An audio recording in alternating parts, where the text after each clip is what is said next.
Muy buenos días, amados hermanos.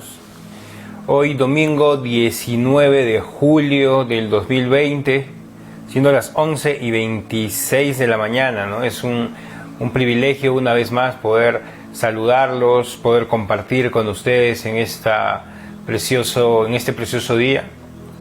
Quiero saludar a nuestros hermanos de todas las misiones, de Piura, de Lima, de Tacna, de Puno y de Arequipa también. Enviarles ahí también no solo fuerzas, sino bendiciones y que sea Dios pudiendo sostener su iglesia en todo tiempo, porque esa es una promesa que tenemos de parte de Dios. Qué bueno que hayan podido llegar, ¿no?, hasta este punto el día de hoy, un tiempo para poder compartir la preciosa palabra de Dios, poder transmitir, ¿no?, lo que el Espíritu Santo quiere darnos a conocer. Entonces en esta mañana yo te pido que estés ahí ya concentrado en una posición más que física, una posición de tu corazón, ¿no?, dispuesta a poder recibir y atesorar algo de parte de Dios. Yo sé que en cada momento de nuestra vida hay preguntas, surgen circunstancias o pasamos por ciertas situaciones, ¿no?, que hace que necesitemos de la intervención de Dios en nosotros en todo tiempo. Y si no estás acostumbrado a este tipo, ¿no?, de intervenciones, como decía Jesús, ¿no?, Padre, que tu reino venga a nosotros y que se haga en la tierra así como es en el cielo. Esa es nuestra petición como iglesia, esa es nuestra forma de vivir y es en base a eso que también hoy queremos compartir una palabra. Así que otra vez te digo, dispón tu corazón. Si quieres, toma, ¿no? Te aconsejo que tomes un cuaderno, un lapicero, que tomes tu Biblia para poder hoy día hablar todo lo que Dios tiene para nosotros en esta mañana. Estamos hablando de madurez ya hace algún tiempo y venimos alternando con el pastor Richard, ¿no?, de temas muy importantes que son, ¿no?, la condición de la iglesia, cómo la iglesia va siendo preparada justamente ¿para qué? Para los tiempos finales, para los últimos tiempos, ¿no?, en los que estamos viviendo de acuerdo, ¿no?, a lo que vamos interpretando de la profecía bíblica. Entonces, estos dos aspectos de la palabra de Dios es algo importante y es algo necesario que todos nosotros entendamos. Entonces, hoy nos toca hablar, ¿no?, del proceso y del aspecto de la madurez en la vida del cristiano. Así que vamos con eso. El título de la prédica del día de hoy, como lo pueden ver ya en pantalla, es Lo que Dios mira y lo que el hombre mira. Voy a tratar de enfocarles la prédica el día de hoy, ¿no?, desde esta perspectiva y también para poder entender la realidad que estamos viviendo y cómo podemos nosotros, a través del Espíritu Santo, a través de la intervención de Cristo en nuestras vidas, poder modificar, ¿no?, aquellas actitudes y conductas que muchas veces están equivocadas dentro de nosotros para poder responder mejor en medio de la circunstancia que estamos viviendo. Porque definitivamente estamos en tiempos difíciles, tiempos muy difíciles. Hace un par de días escuchaba, ¿no?, por internet, ¿no?, a distintos hombres hablando del aspecto político, del aspecto científico, de cómo la modernidad y la tecnología está siendo utilizada, ¿no?, en estos últimos tiempos. Estaba escuchando también, ¿no?, referente al aspecto económico, cómo se va dando en Sudamérica y en cada país. Y definitivamente lo que se viene para Perú o lo que nos toca vivir en Latinoamérica es algo que recién está empezando aún.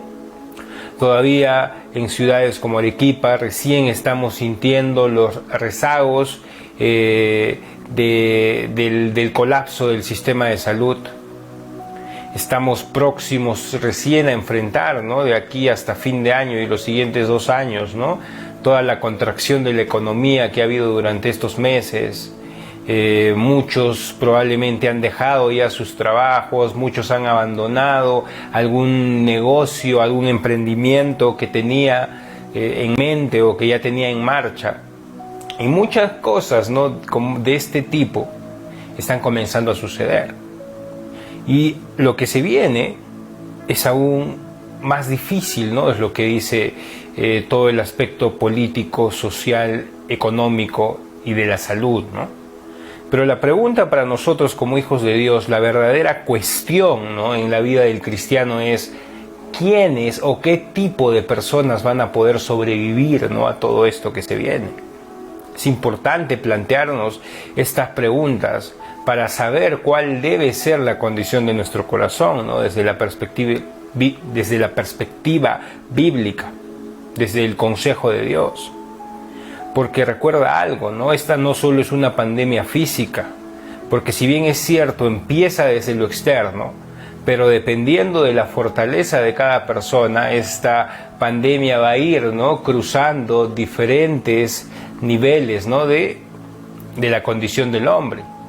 Algunos ya decían, ¿no?, como la OMS, que primero es la pandemia física, ¿no?, la enfermedad en sí, pero después se viene una pandemia mental, decían, ¿no?, en el alma del hombre, tanto así que el sistema de salud mental es algo que ya debe comenzar a fortalecerse, ¿no? En algunos países han comenzado a hacerlo, acá todavía no se siente, pero después de esto, la pandemia puede interiorizarse aún más en la vida del hombre. Y justamente, ¿no?, como la pandemia viene de adentro hacia afuera, la cuestión otra vez te planteo es, ¿no?, ¿quiénes van a poder sobrevivir a esta situación? ¿Quiénes van a poder dar un paso de victoria en medio de esta situación tan desesperante?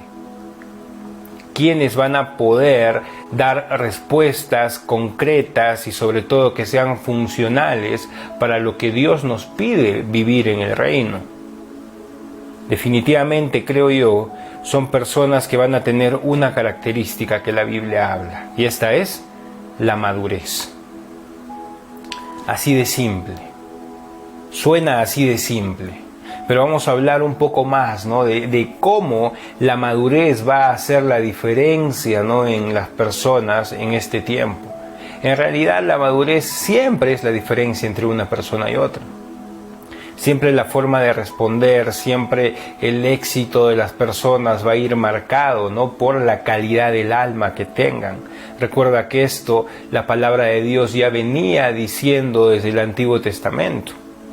En este tiempo yo te pregunto a ti, ¿no?, ¿qué es lo que más te preocupa? Si podríamos hacer, ¿no?, una pregunta como la que yo les planteo ahora, ¿no?, en el título de esta prédica. Si pudiéramos hacer, ¿no?, si cabría la posibilidad de hacer esta pregunta, ¿no?, de tener al frente a Dios, ¿no?, y al hombre, y pudiéramos preguntarle a cada uno de ellos, ¿no?, Dios, ¿qué es lo que a ti te preocupa en este tiempo? Y preguntarle también al hombre, ¿no?, hombre, ¿a ti qué es lo que te preocupa en este tiempo? Te aseguro que habría respuestas totalmente diferentes.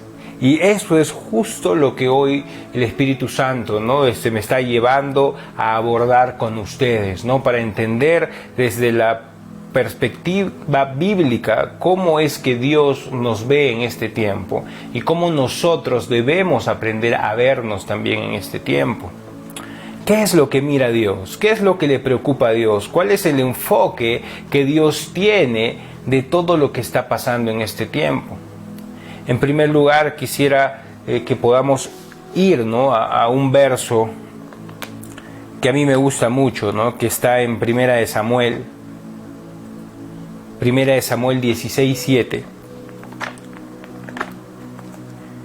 Si lo tuvieran en pantalla sería de ayuda para todos los que nos ven, ¿no? Y dice así: y Jehová respondió a Samuel, no mires a su parecer, ni a lo grande de su estatura, porque yo lo desecho, porque Jehová no mira lo que mira el hombre.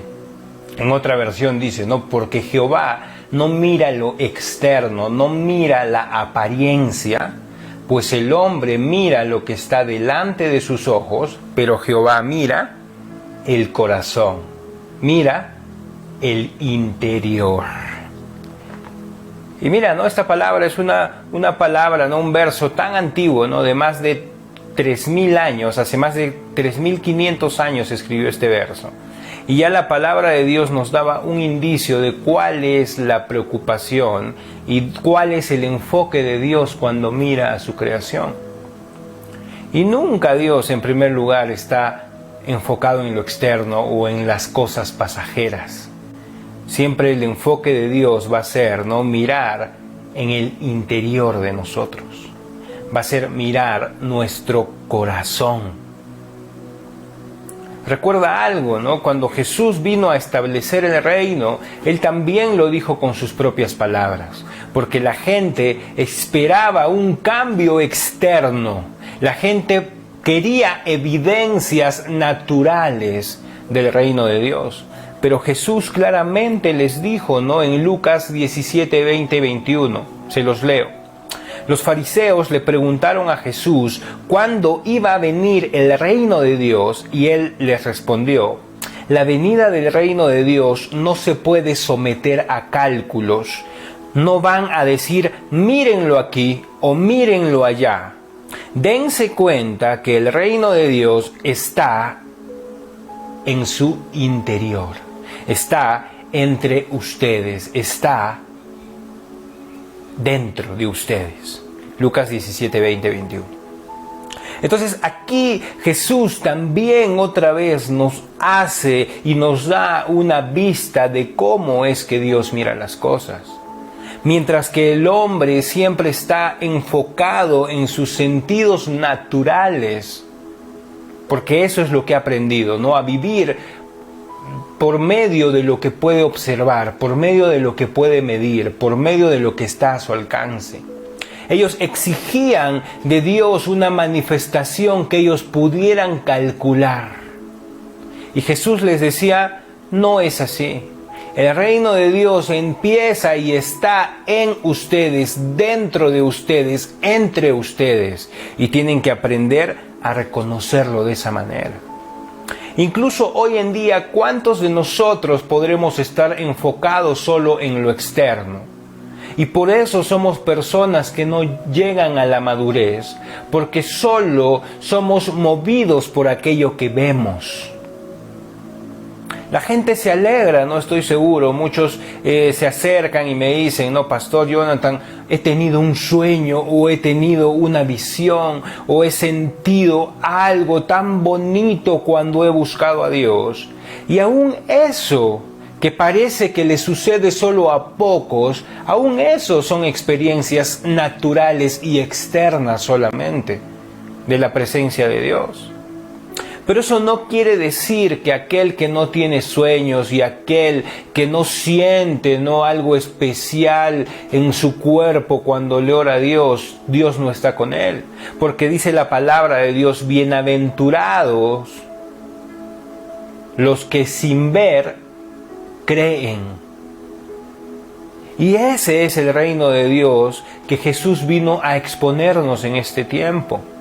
Un reino interno, un reino que está depositado en el corazón del hombre, un reino que tiene su mayor poder y su mayor autoridad dentro de nosotros en primer lugar.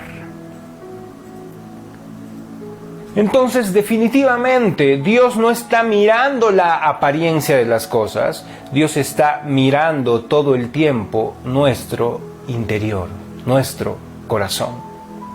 Como el ejemplo que les nombraba hace un momento.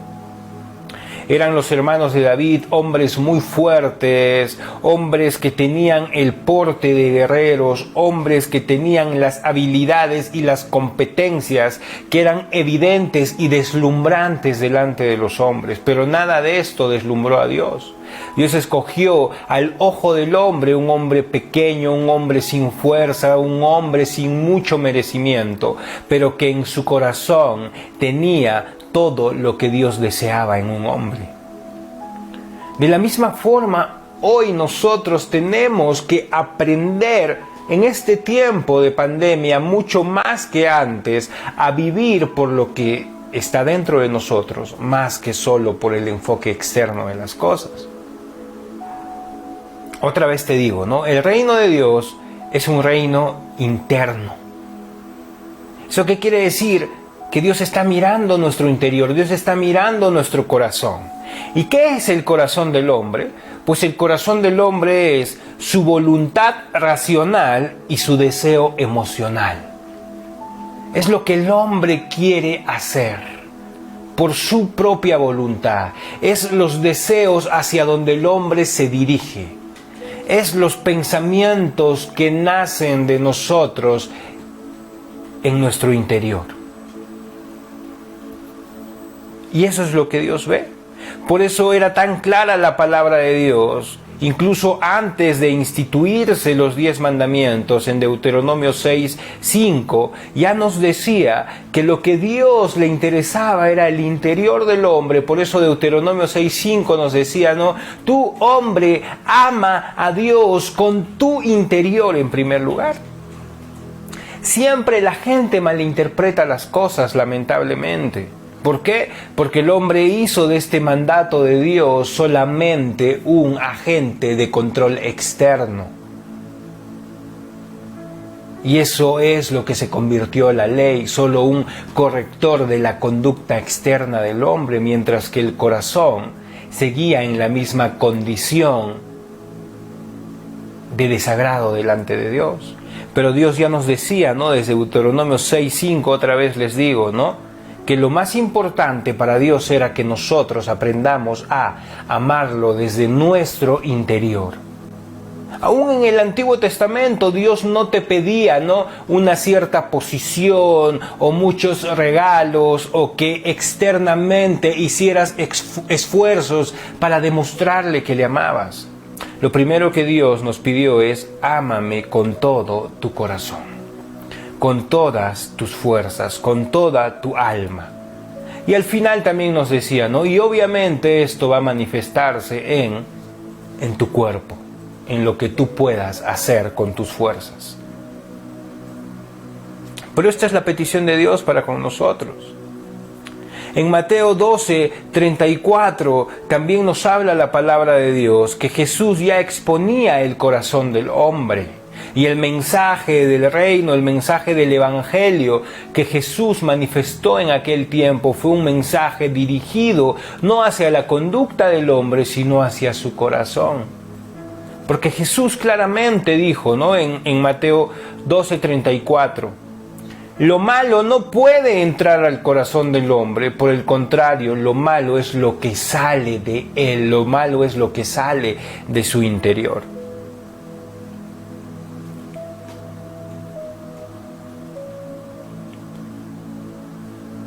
Eso es lo que Dios mira. Dios en este tiempo de pandemia no está preocupado, ¿no?, como la mayoría de hombres, cuántos números más cada día, que si se le ganó, ¿no?, el coronavirus en cierto país, o que las cosas externamente se está poniendo mal. O sea, estamos en medio del mundo y el mundo va a llegar a destruirse a sí mismo. Nuestra preocupación como hijos de Dios no tiene por qué ser el mundo, porque el mundo va a destruirse a sí mismo, como dice la palabra. Yo personalmente no tengo énfasis de cambiar el mundo, porque el mundo es un lugar de corrupción y un lugar que va a tener su muerte y su castigo en un determinado momento. Mi enfoque está hacia mi corazón, hacia poder cambiar en mi interior. Hay leyes que no se van a poder cambiar. ¿Por qué? Porque vivimos en el mundo. Hay gente que va a seguir en contra de Dios. ¿Por qué? Porque así es el mundo. Y lo que a ti y a mí nos compete como iglesia es justamente estar velando por lo interior, por dónde ponemos nuestra confianza. Estar velando por hacia dónde dirigimos nuestro amor y nuestras fuerzas. Y aquí viene, ¿no?, la segunda pregunta que les hacía al principio. Si el interior es lo que le preocupa a Dios, ¿qué es lo que te preocupa a ti? ¿Qué es lo que le preocupa al hombre? ¿Qué es lo que el hombre mira? Lamentablemente ya Samuel nos respondió esta pregunta, porque él mismo, siendo un gran profeta, cuando estaba fuera del foco de la visión de Dios, lo único que podía ver es lo que estaba a su alcance. Aún a Samuel le pasó, que miraba la apariencia solamente. Y la mayoría de nosotros, hombres, que vivimos sin constante cambio, sin exponernos a Cristo, la mayoría de veces, lamentablemente, seguimos viendo solo la apariencia, solo lo externo. Y es más, lo externo es lo que más nos moviliza y por lo que más somos movilizados. Si no, ahora te pregunto otra vez, ¿no? Si no, ¿por qué la lectura del mundo ha sido así de simple como te la compartí al principio? Hay una pandemia que va a dañar el aspecto físico de la humanidad. Después esta pandemia se va a meter a su mente y al final esta pandemia va a terminar cambiando lo social y lo espiritual de las personas. Siempre y cuando, ojo, las personas que se dejen afectar sean personas que no son maduras. ¿Por qué? Porque la madurez, como lo veíamos hace algunas semanas, es el crecimiento, el desarrollo y la búsqueda de la fructificación interna antes que lo externo. Y por lo tanto, una persona que es madura es una persona que va a estar trabajando en su interior por encima de todas las cosas. Y una persona que está enfocada en su interior nunca va a ser movida por las cosas de afuera. El mundo es un mundo inmaduro espiritualmente. Por eso se deja dañar físicamente, se deja dañar emocionalmente, se deja dañar en el alma y al final sucumbe también en el espíritu. Pero el pueblo de Dios deberíamos ser hijos que aprendamos a cuidar nuestro interior. Y aquí también va un mensaje para muchos que están confundidos en este tiempo.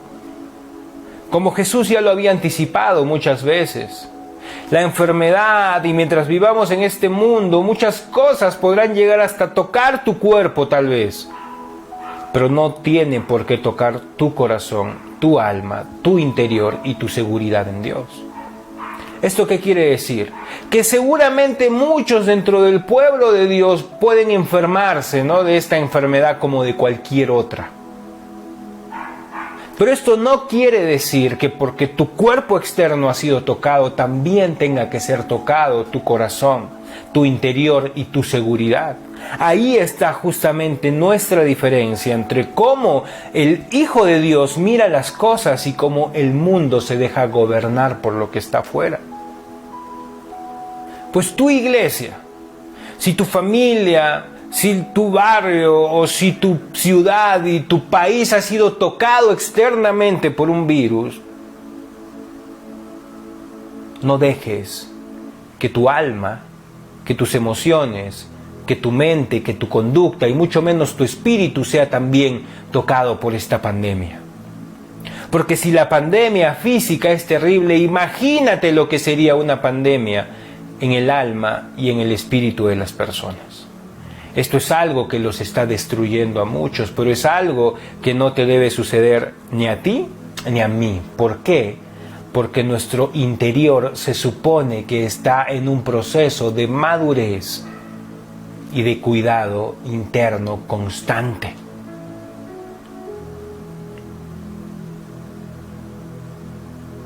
El mundo podrá ver las apariencias, pero nosotros debemos ver y tener cuidado en nuestro interior. Ya en Mateo 5:20, déjame leerte, ¿no?, cuál era la apreciación de Jesús respecto a los otros grandes maestros de la época. Mateo 5:20. Y mira tú la diferencia, después de lo que hemos hablado. ¿Cuál era la perspectiva de Cristo frente a otros grandes maestros de aquellos tiempos? Oíste que fue dicho, dice a partir del verso 21, por los antiguos, no matarás, y cualquiera que matare será culpable de juicio. Pero yo os digo que cualquiera que se enoje contra su hermano será culpable de juicio, y cualquiera que diga en su corazón, necio a su hermano será culpable ante el concilio, y cualquiera que le diga fatuo quedará expuesto al infierno de fuego. Por tanto, si traes tu ofrenda al altar y allí te acuerdas de que tu hermano tiene algo contra ti, deja allí tu ofrenda delante del altar y anda, reconcíliate primero con tu hermano, y entonces ven y presenta tu ofrenda. El verso 27 también nos dice, ¿no? Oíste que fue dicho, no cometerás adulterio, pero yo os digo que cualquiera que mira a una mujer para codiciarla en su interior, ya adulteró con ella en su corazón. Y con estos dos versos, con estos dos ejemplos, podemos ver, ¿no?, la visión de Cristo, cómo difiere de la visión de los hombres. Mientras que los hombres solamente cuidamos lo externo, Dios, Jesús, estaba viendo el corazón de las personas. Mientras que para un hombre fallar era cometer el pecado, para Jesús ya había condenación cuando veía que un hombre ya había cometido ese pecado en su corazón, en su pensamiento y en sus emociones. ¿Por qué? Otra vez te lo digo, porque el problema del hombre no es lo externo, sino lo que está en su interior. Y justamente la madurez lo que nos da es la capacidad de poder gobernar desde nuestro interior todas las cosas a nuestro alrededor. ¿Cuál es la visión que nosotros tenemos del reino de Dios? ¿Estamos viviendo solo un reino de reglas, un reino externo, un reino de conductas? ¿O estamos cuidando nuestro corazón y nuestro interior? Otra vez te digo, ¿no? Ese es justamente el problema de la pandemia hoy en día. Y ese es el error que la mayoría de personas van a cometer hoy en día. Dejarse guiar por lo externo y dejar que la pandemia ingrese dentro de ellos. ¿Esto qué quiere decir? Dos cosas simples también, como lo dice la palabra. O nosotros como hombres vivimos por temor o vivimos por amor. Cuando el corazón del hombre vive por temor, vive gobernado por la ansiedad, solamente vive enfocado por las cosas que son externas. ¿Por qué? Porque justamente eso es la ansiedad. Una persona que es motivada, movida o preocupada excesivamente por lo que sucede a su alrededor. Por eso digo, una persona puede vivir solo por temor o por amor. Una persona que vive en ansiedad es una persona que siempre está enfocada en su exterior, en las cosas externas. Son personas, en primer lugar, que viven en inseguridad y en soledad. Obviamente, porque cualquier cosa que suceda afuera va a provocar inseguridad, porque hay muchas cosas malas afuera. Pero lo lamentable también es que no solo las personas con temor viven inseguras, sino que viven también en soledad. Y gente que se siente sola es gente que definitivamente no confía en Dios, o que solamente tiene a Dios como una religión. Porque aquel que tiene a Dios como su Señor, y no solo como su Señor, sino como su estilo de vida, sino como aquel con el cual se relaciona cada día, es una persona que nunca puede sentirse en soledad. ¿Por qué? Porque siempre está en compañía de su amado y del Eterno. Pero personas que están en temor, personas que sufren de inseguridad y de soledad, son gente religiosa y gente que se guía solo por lo que ve. ¿Qué más podemos hablar de la ansiedad? La ansiedad, que es vivir tu vida fijando tu mirada en lo externo, va a producir también en ti malos pensamientos y por ende malas palabras. Otra vez te digo, la persona solo puede vivir en ansiedad o en amor. Una persona que vive en ansiedad, producto de su miedo, siempre va a tener pensamientos malos y equivocados. Me caso, pero tal vez la persona con la que me case no sea lo que dice ser. Por lo tanto, pongo barreras y construyo mi vida y mi relación en base a estructuras por si acaso algo malo falle. Entonces comienza esta persona que se fija solo en el externo a construir una vida de malos pensamientos en base a sus temores y a su ansiedad. Voy a trabajar en este lugar, pero no voy a dar el 100%. ¿Por qué? Porque tal vez se quieran aprovechar de mí. Y como ese es mi temor, voy a instaurar y voy a estructurar mi forma de trabajo de una manera externa. Solamente para que vean que estoy cumpliendo, pero para mí yo voy a seguir haciendo lo que me conviene. ¿Por qué? Porque en algún momento me van a dar la espalda y me van a botar del trabajo como si no me conocieran. Tal vez pueda suceder, tal vez sea la realidad en muchos lugares, pero si tu motivación es la ansiedad y el temor, vas a estructurar una vida que va a estar todo el tiempo llena de malos pensamientos, pensando mal de los demás, hablando mal de los demás, cuidándose todo el tiempo de ideas y de temores constantes.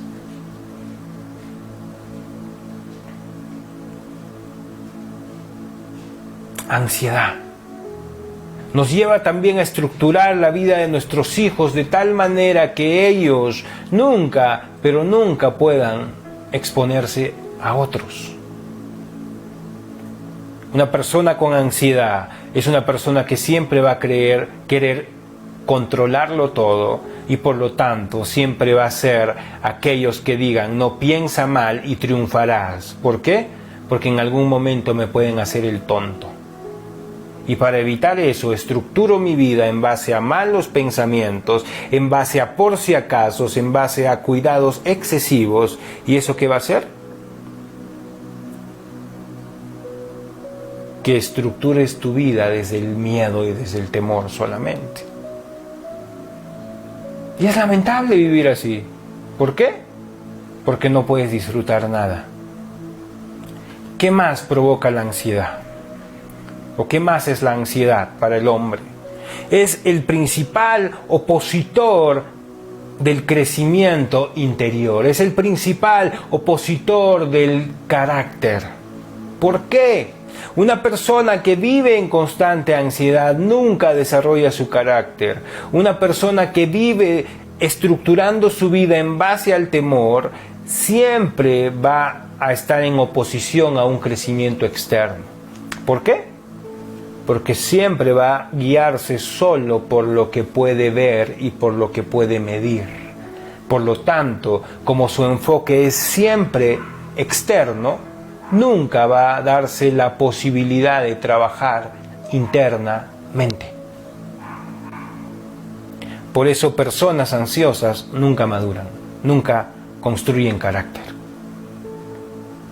Y vivir en temor y vivir en ansiedad es proyectar una vida natural solamente. Cuando la palabra de Dios nos pide a nosotros como sus hijos vivir de manera sobrenatural. ¿Por qué? Porque no somos de este mundo y porque no dependemos de este mundo, sino de Dios. Y aquí está justamente la otra manera de vivir, una manera de vivir en amor. Y algo que nos enseña la palabra de Dios, que cuando hay amor, cuando hay intimidad, cuando la motivación interna del hombre es construir sus relaciones en base al amor, lo primero que aparece es la confianza, lo que Pablo le llama, ¿no?, la vida de fe. Obviamente la confianza y la fe solo es una consecuencia de una vida de intimidad y una vida de amor. Porque solo puede confiar aquel que ama y porque tú solo puedes confiar en aquel que has decidido amar. Si tú no confías en tu pastor, no lo amas. Si tú no confías en tu pareja, no has decidido amarla. Por lo tanto, si tú has decidido creer en tus hijos o en tu esposa o en la gente que está alrededor tuyo, es porque has decidido darles conscientemente esa decisión de poder amarlos y por lo tanto confiar en ellos. Y es igual para con Dios. Una vida de amor es una vida que lo primero que va a desarrollar es una característica que es interna y se llama fe, se llama confianza, se llama creer. Y por lo tanto, a diferencia del temor que constantemente causa inseguridad y duda, la vida de amor va a estar produciendo fe y confianza en todo tiempo. ¿Por qué? Porque el amor se basa no en lo exterior, sino en lo interior. Y nosotros hemos decidido creer ¿en quién? En Dios.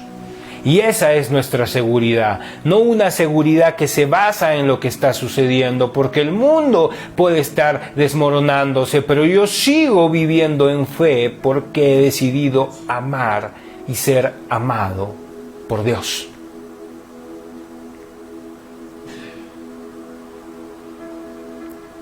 Y pastor, ¿cómo nosotros vamos a desarrollar una vida de amor? Parece tan difícil. Pero la palabra de Dios ya nos habla esto, ya nos anticipa también esto. El problema es que utilizamos los recursos que la palabra de Dios nos da solamente de manera externa, cuando nos deberían servir para construir en nuestro interior. Por ejemplo, algo tan fácil y tan sencillo como la oración. Muchos lo ven como los fariseos en aquel tiempo, solo como una demostración externa de que mucho sé o de que sé demasiado. Miren cómo sé orar, miren cómo oro bien. O a veces, como lo decía en varias prédicas, utilizamos nuestra oración solamente para pedir cosas externas. Y nuestra oración, que debería ser interna, solo nos sirve para proveernos de lo externo y por lo tanto pierde su poder y pierde su valor. Si no, mira lo que dice Mateo 6:6. Mas tú, cuando ores, entra en tu aposento, entra en tu interior y cerrada la puerta, ora a tu Padre que está en lo secreto, y tu Padre que está en lo secreto te recompensará. Y analizando este verso y estudiándolo muchas veces, cuando habla de que entres a tu aposento, habla de que entres al lugar más interno de tu casa. Y en aquel tiempo los judíos, el lugar más interno que tenían era el sótano, porque el sótano les servía como despensa para poder guardar todas sus provisiones para todo el año, ya que ellos vivían de cosechas. Entonces, como era la habitación donde nadie entraba, donde nadie los distraía y era lo más seguro de la casa, Jesús decía, ¿no? ¿Quieres orar a Dios? Entra a ese lugar, el más escondido, y aún cierra la puerta. Y ahí, donde nadie te ve, expón tu interior a Dios. Que cuando tú aprendes a buscar el secreto, decía, ¿no? Tu interior, el desarrollo de tu interior, Dios te va a responder, Dios te va a recompensar. Entonces tú entiendes que la oración en primer lugar debería ser para nosotros un instrumento para forjar nuestro interior. Muchos lo hemos visto solo la oración como un instrumento de petición y no es así. La oración, más que un instrumento de petición, es un instrumento que forja carácter y que forja fe. Me pasó a mí hace poco tiempo, donde yo estaba orando y queriendo demandar a Dios como si yo pudiera, no un ser tan pequeño, cambiar la mente de Dios y cambiar sus decisiones que son eternas y por encima, muy por encima de las mías. Y cuando me di cuenta de esto, comencé a orar, ya no para pedir un cambio externo, sino para pedir un cambio en mi corazón. Y para eso debemos utilizar la oración. Y comencé a pedir, ¿no?, a Dios y a decirle, Padre, yo no quiero orar desde temor.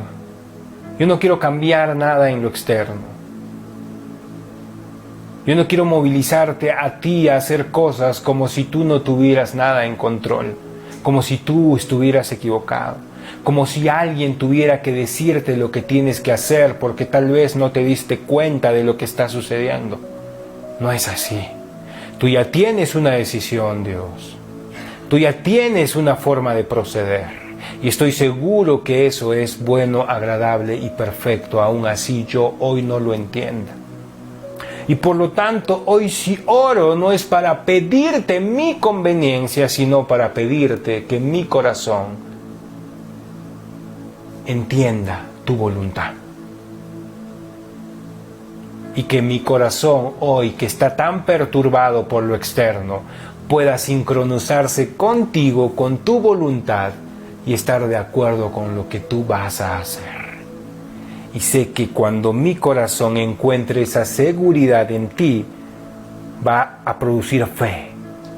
Y con fe, todo lo que tú has designado para que suceda con esa persona por la que estoy orando, simplemente va a suceder. ¿Por qué? Porque has encontrado un corazón que a través de la oración ha logrado alinearse con lo que tú igual ya pensabas hacer. ¿Estamos entendiendo? Y de tal manera que la oración para nosotros debería ser un instrumento que trabaje en nuestro interior, como dice Mateo 6:6, donde nosotros podamos exponer nuestro corazón delante de Dios y Dios pueda hacer lo que es necesario en nosotros. Y la oración lo que produce es seguridad. Por eso, a pesar, otra vez lo diga, de que la pandemia pueda estar incluso en mi cuerpo, mi alma no va a ser tocada, porque yo sé en quién he confiado. Y tal vez haya alguien que pueda matar incluso este cuerpo, pero yo temo y amo a aquel que incluso puede destruir mi espíritu. Y prefiero serle fiel a Él. Y la oración también produce paz.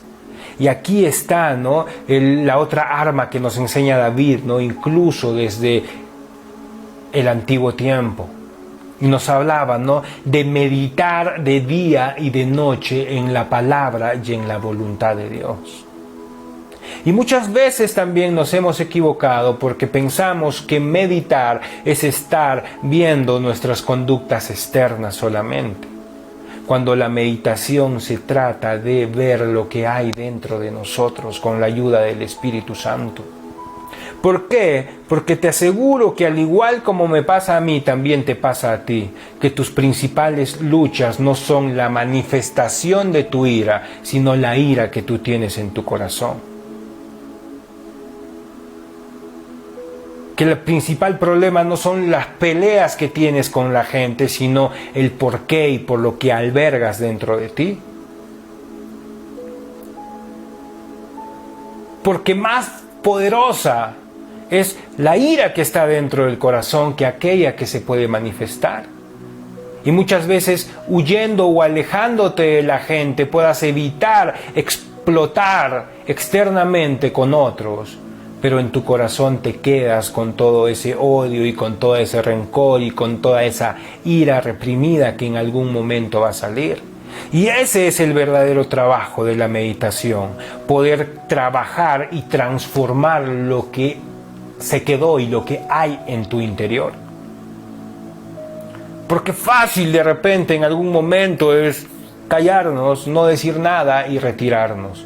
Pero lo difícil y lo violento, como decía Jesús, no, el reino es para violentos, personas violentas en su interior, que cuando están en ese momento de meditación, lo que hacen es, de manera violenta, exponer lo que hay en su pensamiento, en su voluntad, y arrancarlo de raíz, como Jesús enseñaba, ¿no? Lo leíamos hace un momento en Mateo 5:20. Tal vez fácil es no caer en el pecado, pero el deseo es el problema. ¿Y qué tenemos que hacer? Ser radicales y violentos. Y en esos momentos de meditación podemos tener la capacidad de sacar aquellos pensamientos que no tienen que estar ahí, de sacar aquellas conductas que no deben salir. ¿Por qué? Porque queremos un interior limpio y digno de Dios. ¿Por qué? Porque es Cristo quien está en tu corazón, en tu interior. Y lo tercero que también nos ayuda es vivir una vida de obediencia.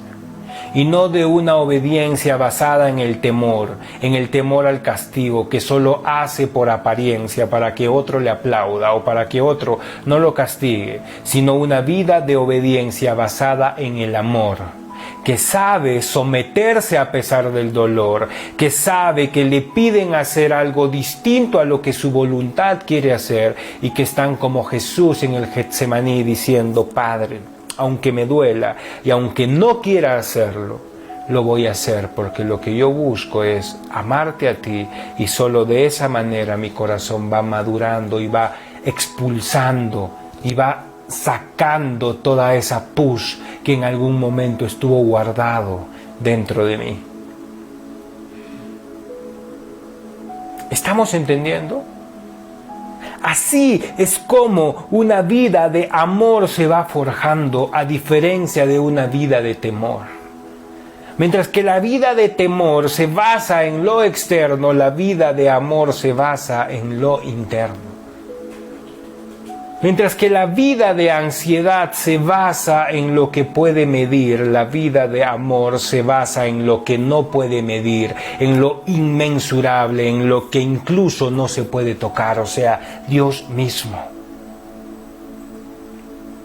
Mientras que la vida de ansiedad se basa en el temor y la duda, la vida de amor se basa en la fe y en la confianza. Mientras que la vida de ansiedad se basa solo en obligaciones externas, la vida de amor se basa en cambios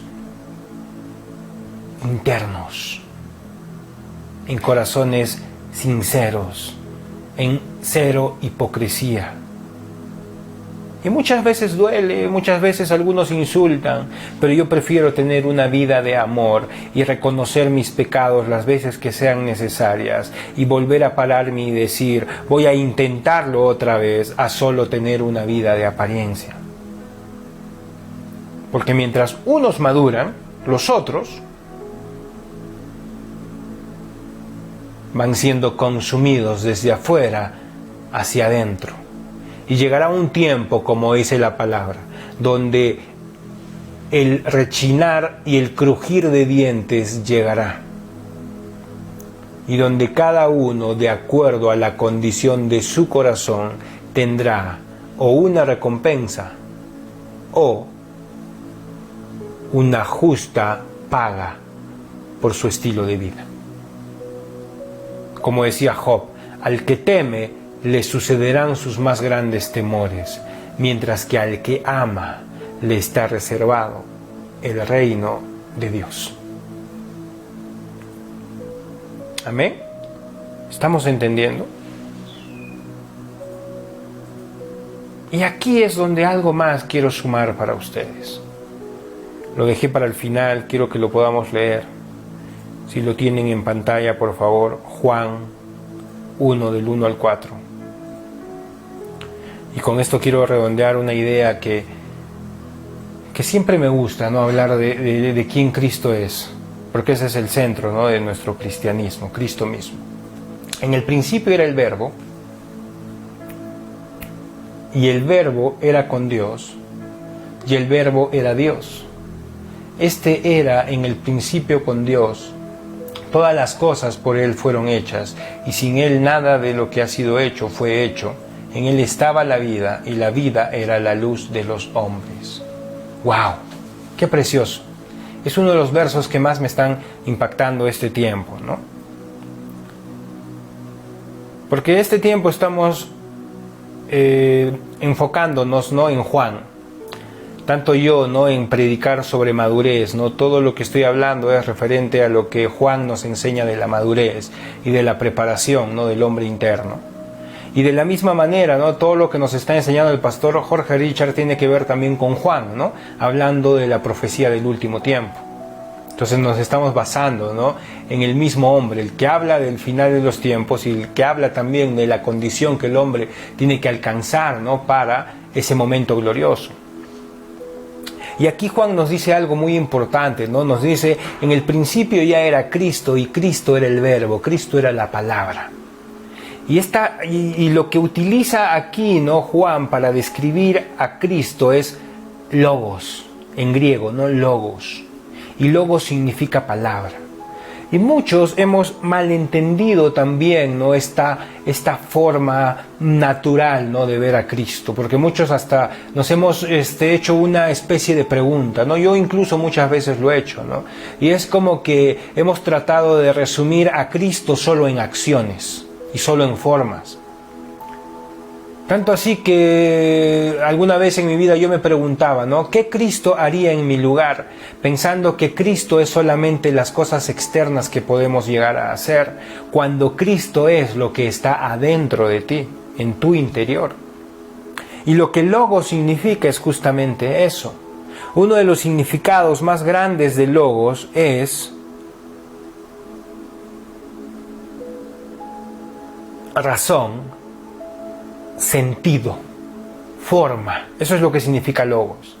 También significa palabra, ¿no? Su traducción al español es palabra, pero uno de sus significados también es sentido.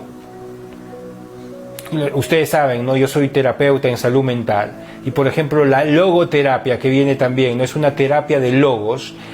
Aquí, digamos, ¿no?, el sentido de logos significa, ¿no?, sentido de vida.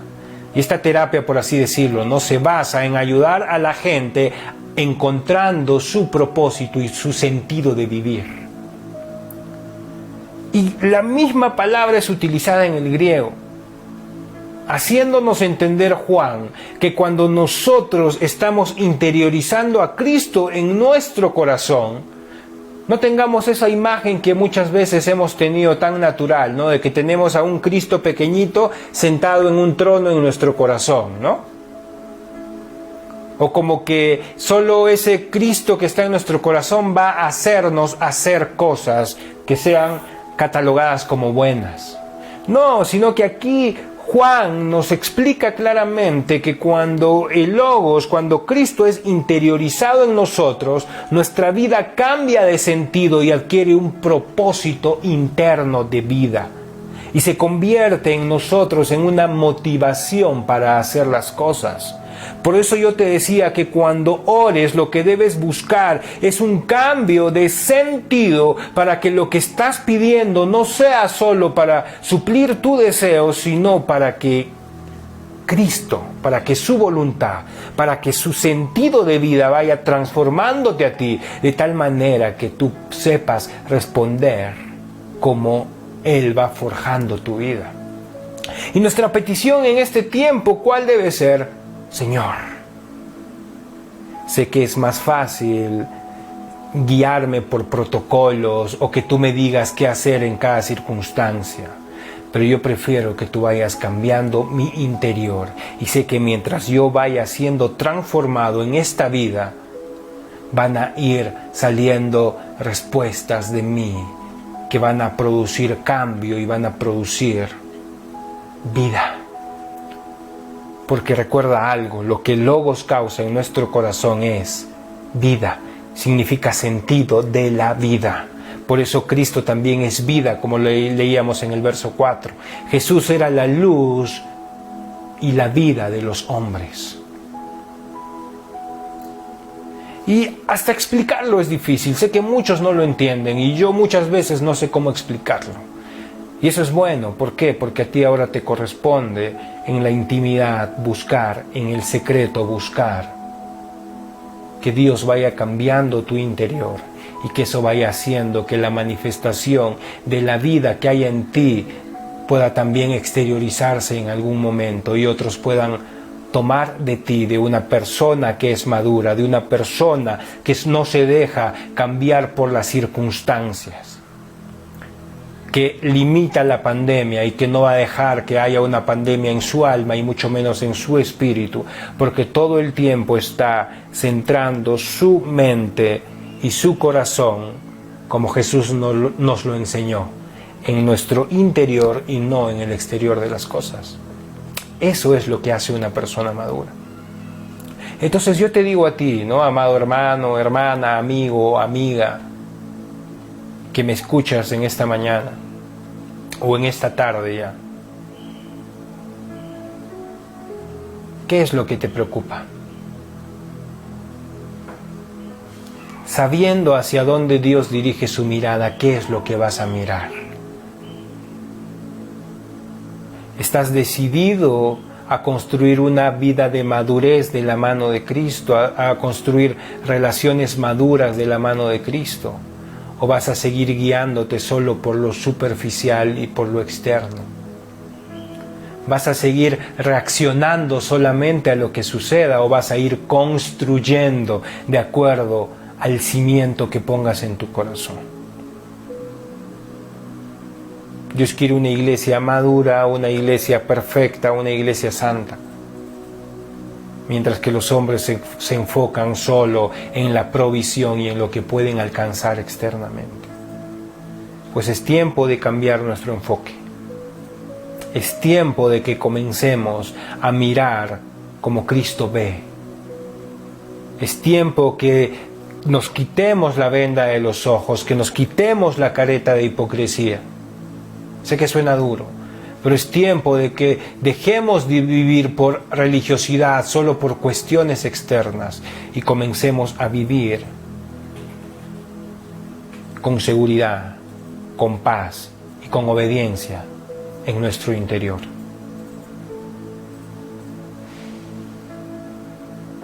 Si la pandemia no te ha sacudido hasta ahora y eres una persona inmadura, va a haber un tiempo que te va a sacudir y va a mostrarte lo débil que estaba tu interior y tu corazón. Y así como tu cuerpo ha sucumbido, tu economía va a sucumbir y muchas cosas más pueden sucumbir en ti, tus relaciones, tus falsas seguridades.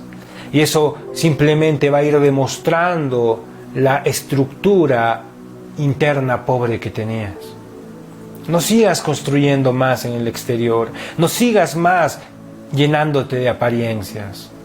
Construye donde verdaderamente vale la pena. Cimiéntate en la roca, fundamentate en la palabra. Deja que hoy esta palabra que está viniendo como fuego de parte de la boca de Dios corte, porque eso es lo que hace la palabra. Dice, es lo único que puede cortar y llegar hasta lo profundo de tu corazón. La palabra es la única que ahora puede estar separando toda la apariencia y llegando a lo profundo de tu corazón y dividir lo que no es de Dios y lo que sí debe quedar de Dios en tu vida.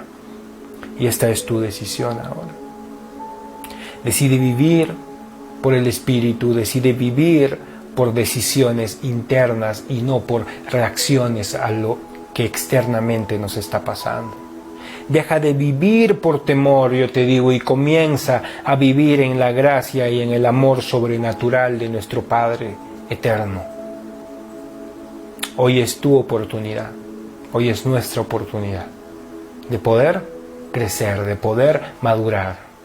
Así que cierra ahora la puerta de tu corazón y pide en lo secreto a tu Padre que tu corazón se alinee a Él, medita en tus caminos y quita la apariencia y que quede lo que verdaderamente valga la pena. Deja que el Espíritu Santo te ministre en este tiempo. Lo que solo en tu amor puedo encontrar.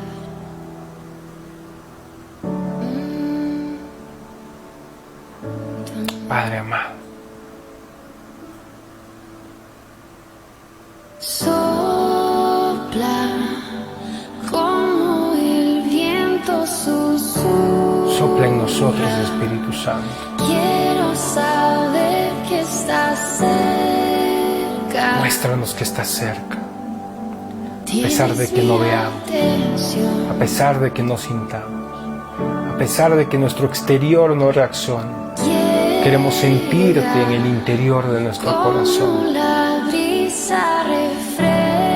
Espíritu Santo,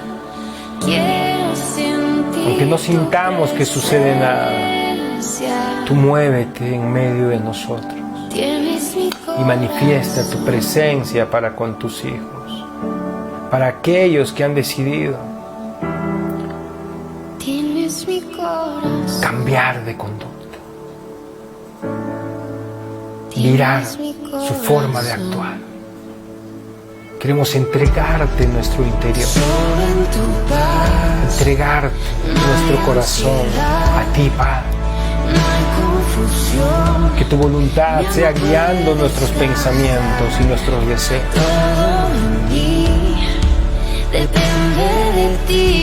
Queremos depender de ti. Ven y toma tu lugar.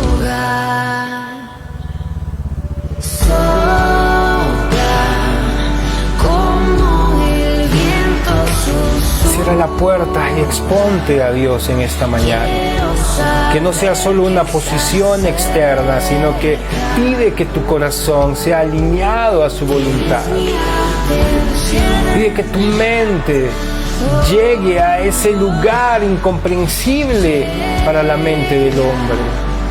Como la brisa refresca. Padre Santo, Quiero sentir y oramos hoy en el segundo cielo y declaramos tu evangelio de vida y de verdad delante de principados, potestades, en los lugares celestes, Señor.